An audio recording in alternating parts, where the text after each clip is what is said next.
আসসালামু আলাইকুম।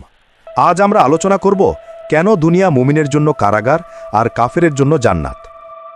আদ-দুনিয়া সিজনুল মুমিন ওয়া জান্নাতুল কাফিরি। সহিহ মুসলিম হাদিস 2956। বাংলা অনুবাদ, দুনিয়া মুমিনের কারাগার এবং কাফেরের জন্য জান্নাত। মুমিনের জন্য কারাগার।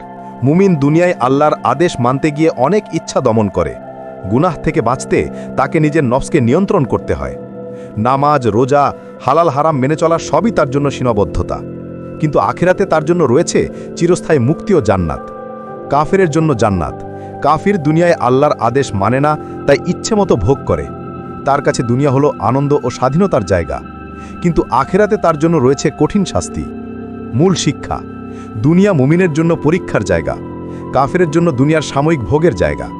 মুমিনকে মনে রাখতে হবে, দুনিয়ার কষ্ট ও সীমাবদ্ধতা সাময়িক, আখেরাতের জান্নাতি আসল পুরস্কার।